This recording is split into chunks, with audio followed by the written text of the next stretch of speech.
How are you going to go to one of the most expensive towns in Italy, one of the most expensive islands, literally where the Kardashians have been to as uni students? And I'll tell you how. With faith, or as young people call it nowadays, by being delusional.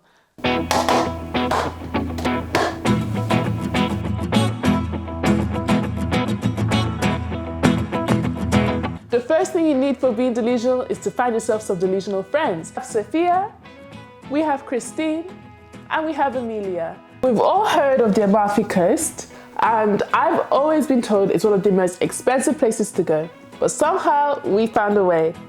In this video, I'll give you a breakdown of everything we did in Italy, the people we met along the way, and just like our overall experience of the whole thing. We had so much fun, and we all thought we were gonna come back broke. I mean, we didn't come back with loads of money, but we had fun and it was all worth it in the end. So I guess in this video, I'll put some pictures up, I'll tell you like a full story of how we did it, blah, blah, blah, blah, blah, blah, blah. If you like this video, please make sure to like, subscribe, and share.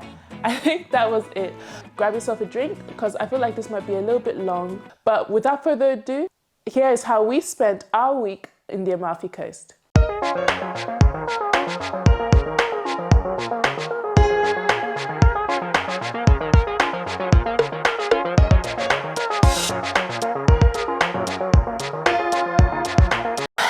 Let's get the pictures up. Guys, I have 20,000 pictures. I've had to pay for the iPhone storage that's like £7 a month. And I thought I'd only have to pay for it for 1 month while I delete my pictures, but I still haven't got around to it and I've had to pay twice. And none of you actually asked to know that. So anyway, let's get down to business. Let's get down to business. Okay, when we arrived to Italy, we found out that we had actually been flown by two women, co-pilot and pilot, and one of the women was a black woman. Guys, I was so happy. I had to get selfies. I think that at that point, I was like, this trip is gonna be a good trip. Then we got the taxi, and the taxi driver was so nice. Like, there was just so many language barriers, so we were using Google Translate. So he would say a joke in Italian and then laugh, and then he would type it and then we would laugh, but there'd be like a long gap. And there was a point though when me and Sophia kind of shat ourselves a little bit, because the taxi driver just stopped in the middle of this dark road, and he just got out of the car. And then we were like, and then he was like, come.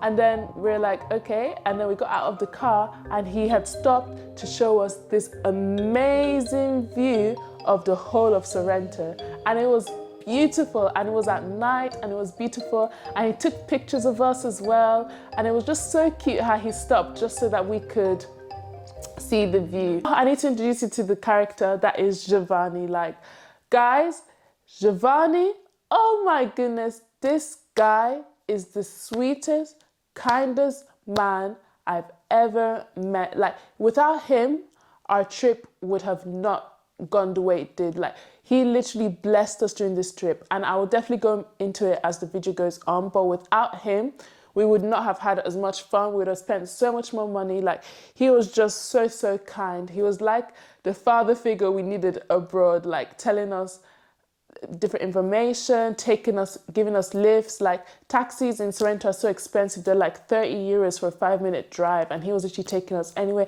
But I'll get into that. But I was already texting Giovanni and I was like, is there any supermarkets or restaurants? Because we're gonna be hungry. It's 10 p.m. and we know it's quite late. And he was just like, don't worry, we give all of our guests a hamper when they arrive that has pasta and sauce. And we're like, yay, okay, we'll go to the hotel and we'll be able to cook something. But when we got there and he gave us a tour of the house, he had actually made us pasta salad, and he lives on a farm. So he used all fresh tomatoes and all fresh ingredients, and me and Sophia ate that thing up because we were so hungry.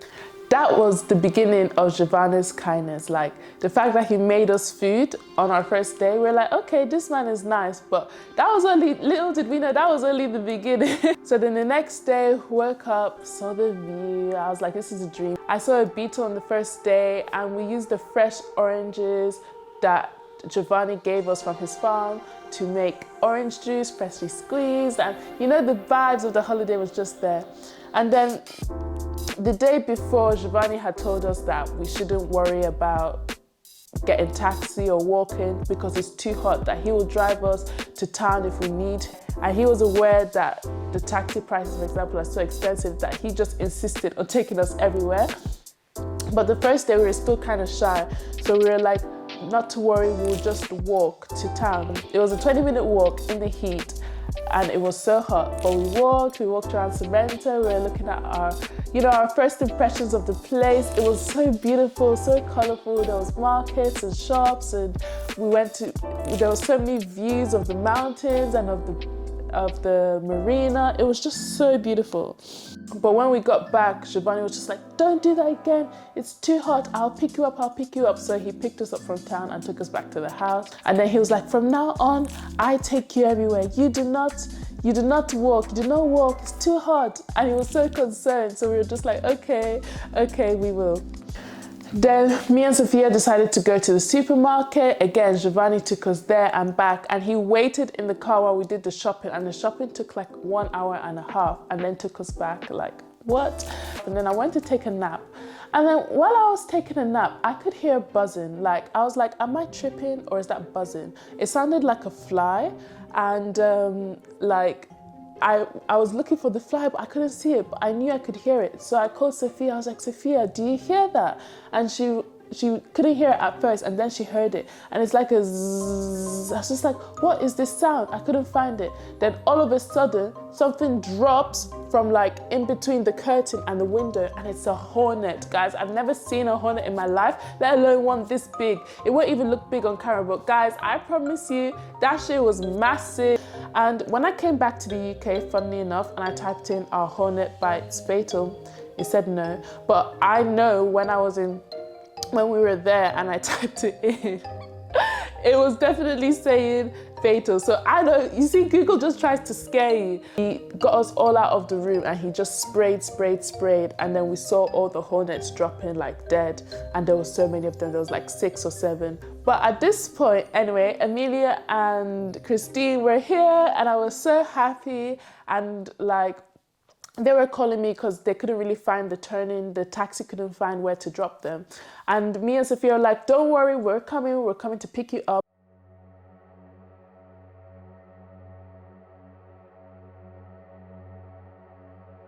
Bear in mind, guys, it was already dark, but we just had to walk down the road to find where the end of the road. So the house is here, and we were just walking down the road to find the taxi, where the taxi had dropped them. So we were just walking here, and I was just trying to explain to them how to come up to the house. And then as I was walking, I just hear the biggest, it was a dog, a massive dog, guys, and it was jumping, like, you know when they're about to jump over the fence. And I looked it in the eye, and it looked me in the eye, and I was gone, because Sophia was beside me and she was like, Slimy, run. I didn't know what I was running from, because the dog that I made eye contact with was scary, but it was behind the fence. I was like, don't have to tell me twice. Don't run! Don't run!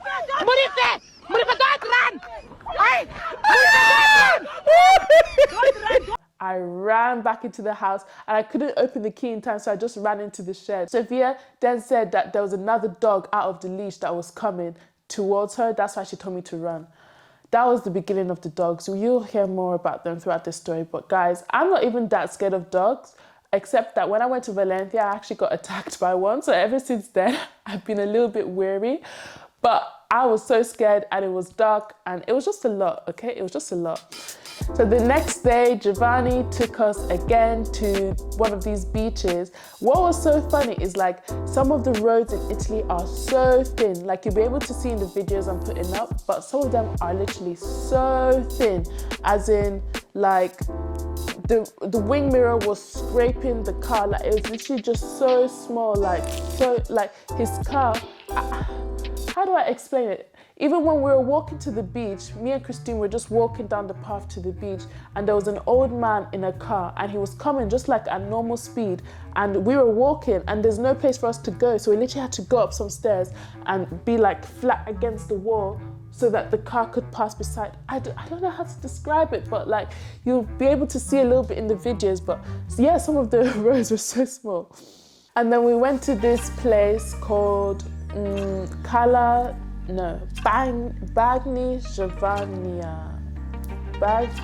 Giovannia. I'll put the name up on the screen, I can't remember right now. But it's like these little rock pools where you can swim. So I just felt like we were mermaids. We were just on the rocks, sunbathing and then swimming. But the rocks were so slippery, like one step into the water, I tried to put my foot on the rock and I slipped and I just face planted into the water. When I was like, oh, do I get my hair wet? Do I not? Do I go in fully? Do I just get up to my chest? And then I just put my foot into the water and bam, I just slipped and fell. I was like, well, I'm in now, I'm in. And there was a point where we were just holding onto the rock, all of us, for dear life. Like if you let go, the current was so strong that it would just start taking you backwards and backwards. So we just all kept holding off and we all kept slipping.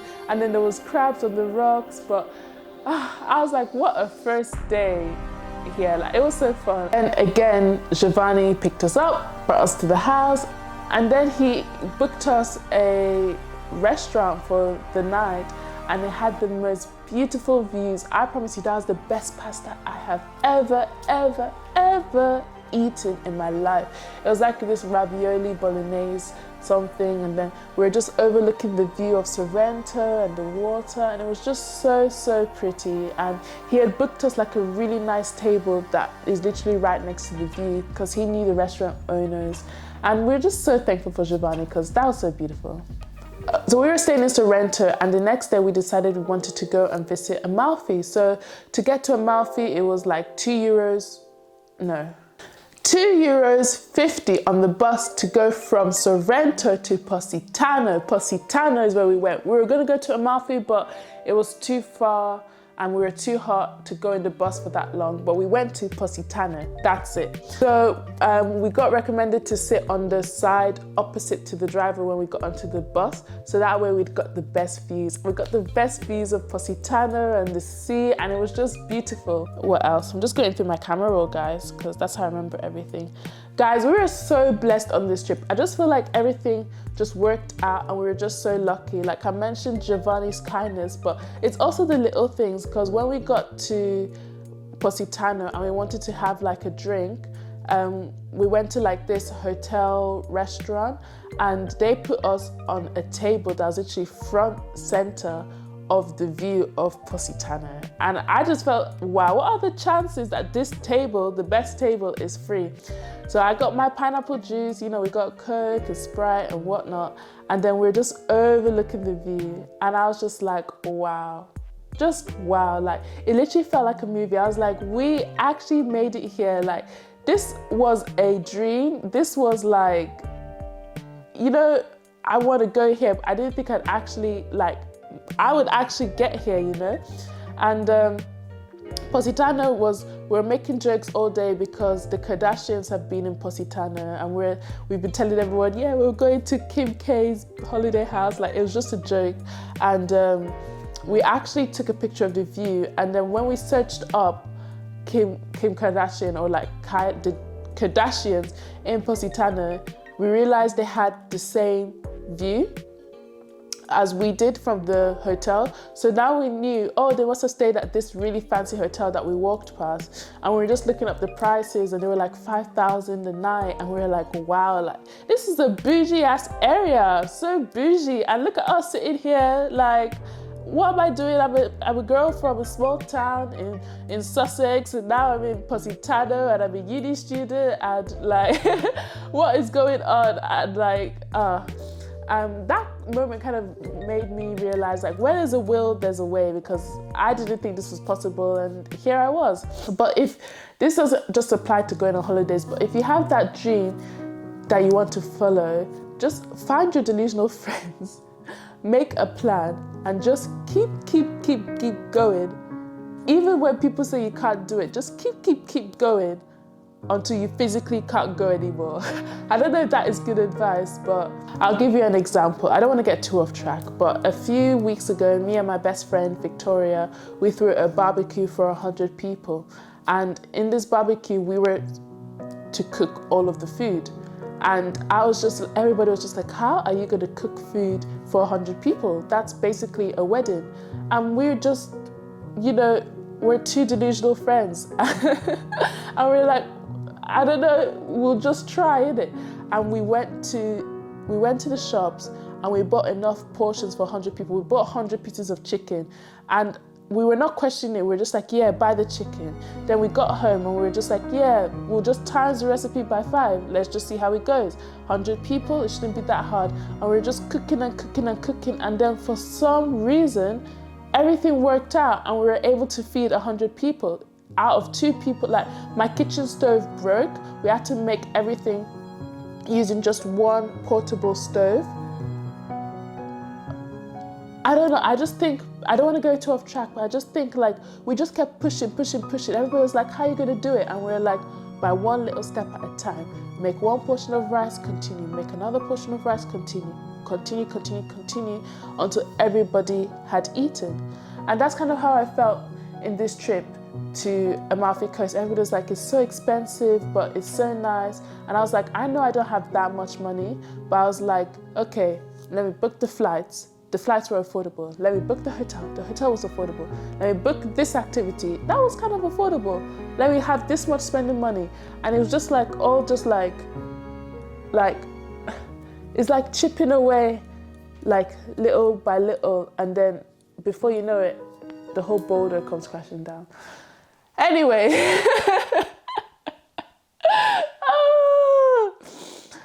Let's move on because, am I even making sense? Guys, I have so many pictures of receipts in my camera roll because when I tell you every penny was accounted for, the good thing about traveling with your friend as well is that we split everything in 4.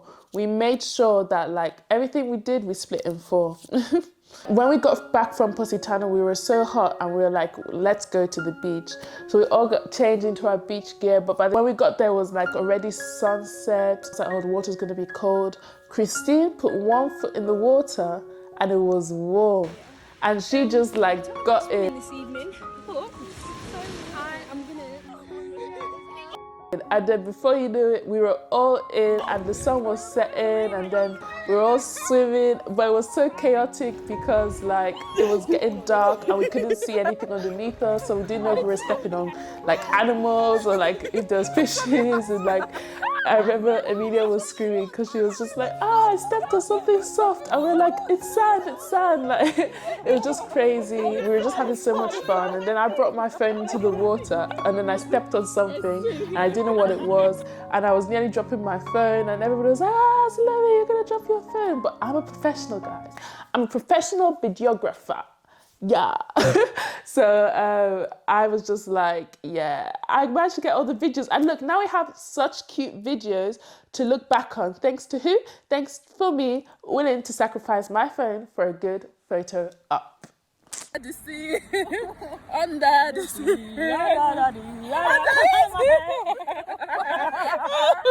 Then the next day we were going to Capri, and we were told that Capri is like one of the most beautiful islands to explore by boat. So we were like, let's get a boat from Sorrento to Capri. This boat ride to Capri started at 8 a.m. so we had to get up so early. Anyway, we took the boat to Capri, and then once we got to Capri, we got on another boat which took us round the islands. We went to the white grotto, the green grotto. We didn't go to the blue grotto because you have to pay to get in. And then we just saw so much. And then one of the things we saw was this cave with these statues inside, and the statue literally looked like Virgin Mary, or literally looked like a statue of a person. But guys, like, it was completely natural, like it's not man-made at all. And I thought, wow, that's so cool. It was kind of creepy. We saw like a statue of a boy holding a flag. We saw where Dolce & Gabbana, I feel like I want to say, filmed their famous like perfume advert, Under the Arc of Love. And apparently if you go under the Arc of Love and you kiss your significant other, you'll have eternal love. Like it was just so like, there was just so much going on the tour. And it said 8-hour tour, so we thought it was gonna be like 8 hours like on the boat, maybe a few hours in Capri. No, that was not the case. And then they dropped us at Capri. By this time it was 11, and they were like, okay, it's 11 now, your boat will come to take you back to Sorrento at 5. 6 hours in Capri. We ended up getting slushies and then going to the beach, and we just chilled at the beach. I went for a long ass swim, and we were just trying to kill time basically, but we were all talking. We're walking along the marina bit, we got some snacks. To use the toilet in Capri you have to pay 50 cents but it was so hot, I won't lie. Like, there was a point where I had to walk to the tourist office, and I was like, they probably thought I was crazy. I was there sweating. I was like, is there an earlier boat? And they were like, no. I was like, okay, cool. And we met these really nice American girls on the boat. And then at this point, we were already talking with like one of the tour guides we've been speaking to, and she had told us that young people should go to Fauno on a Saturday night because it's like a nightclub. And then we were speaking to these girls who were studying in Sorrento as like a year abroad from the USA, and they were like, yeah, Fauno is good, but you should go to this place called the English Inn first, and we're going to. So we're like, oh, like, let's all go out tonight. Guys, this night was something else. I honestly recommend this for anyone. If you ever go to Sorrento, honestly, I definitely recommend going to the English Inn, and then after the English Inn, going to Fauno, because we had such a good time. First of all, again, Giovanni dropped us at the place, and when he saw us all dressed up, he was like, oh, tonight you dance. I was like, yes, dance.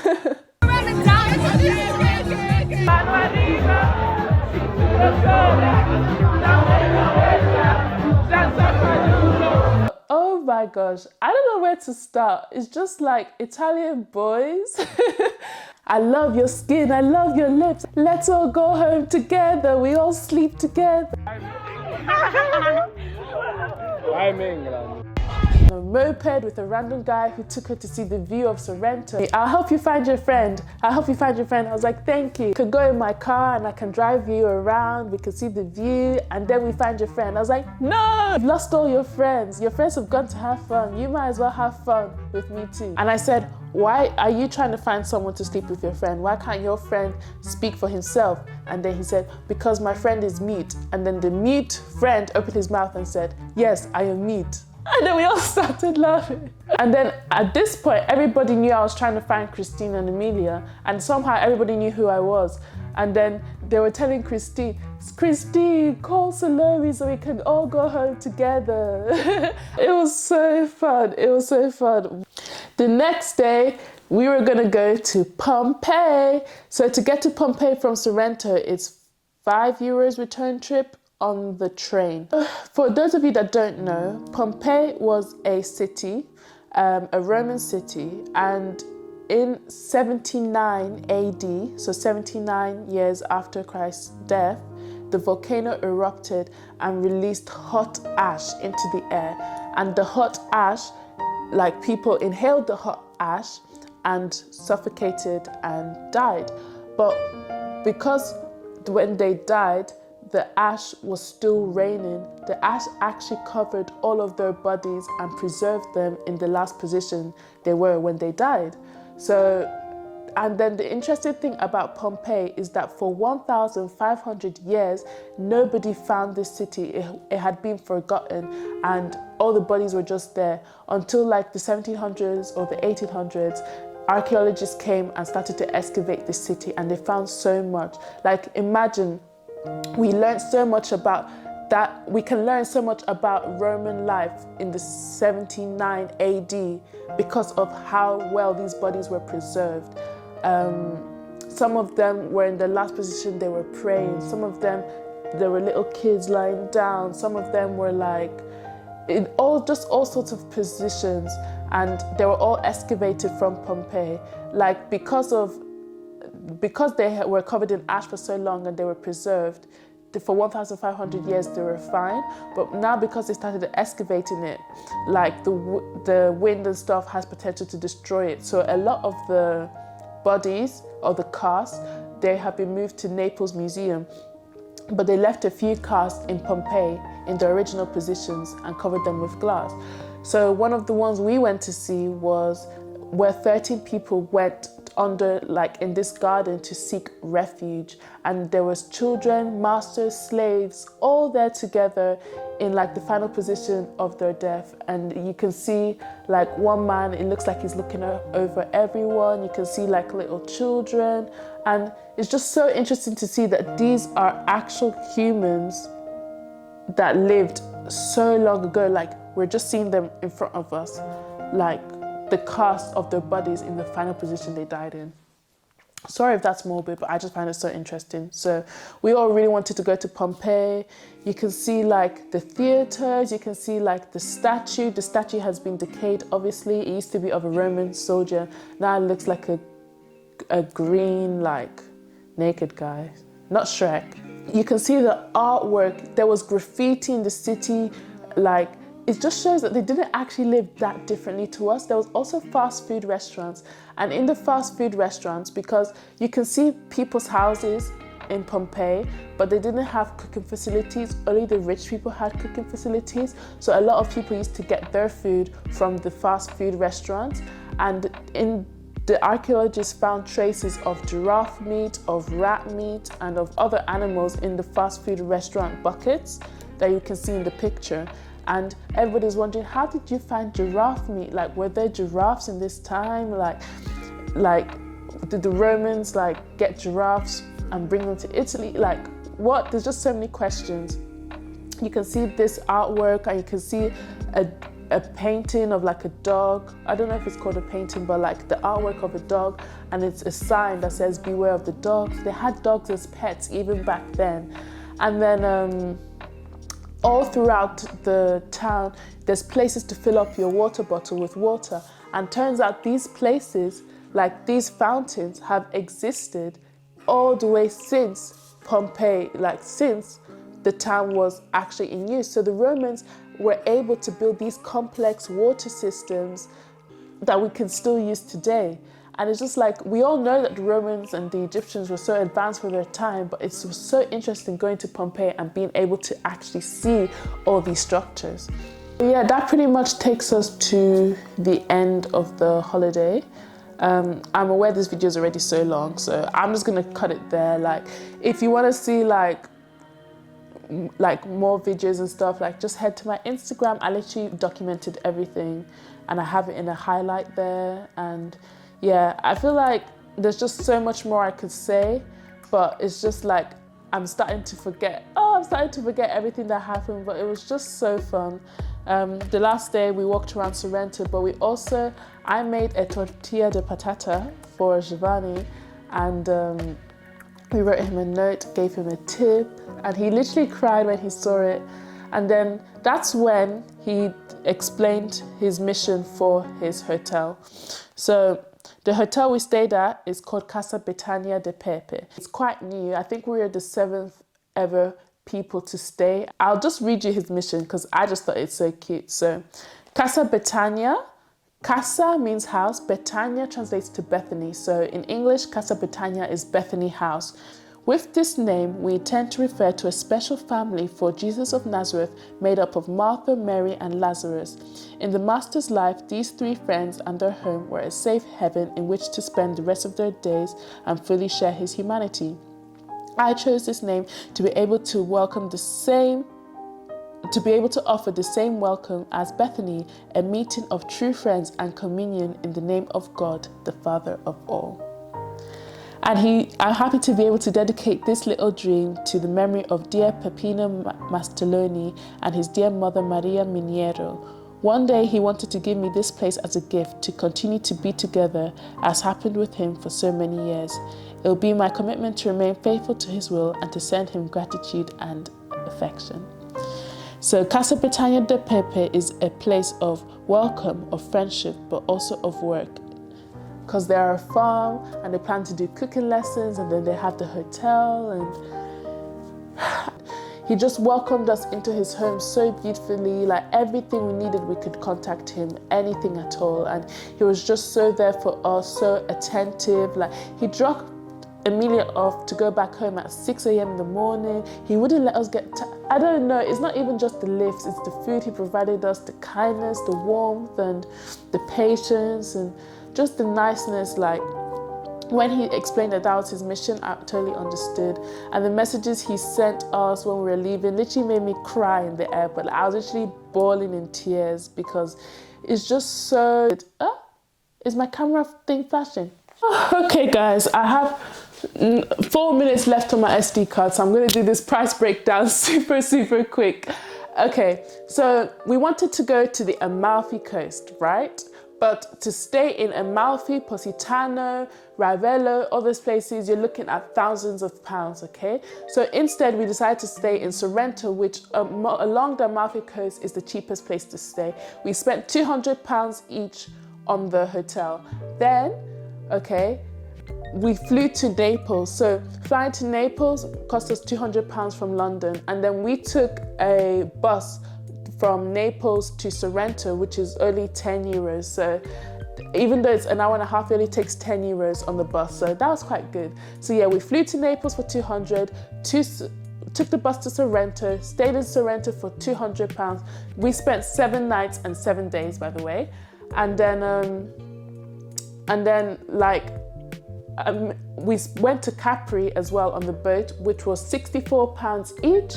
And then spending money, we budgeted £300, but I actually only ended up spending £200. So whatever that total is, I'll put it on the screen, which is, for me, that is the most expensive holiday I've ever spent. But to go to the Amalfi coast, which is deemed as one of the most expensive places, I was like, okay, it was worth it in the end. And we saved up for months. So I don't know if some of you have seen my Akadia video. I spent like £300 for that trip total for activities, and we did a lot more. But I feel like even though this trip cost more, it was so much more worth it because it was such a beautiful location. Everybody was so nice. Like, it was just so beautiful. I've never seen such kindness before.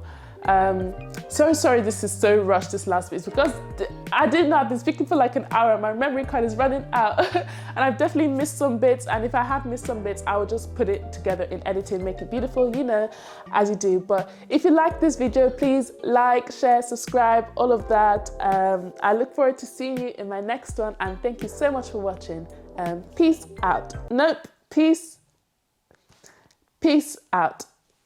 Guys, I need an outro, bro. I can't be doing peace.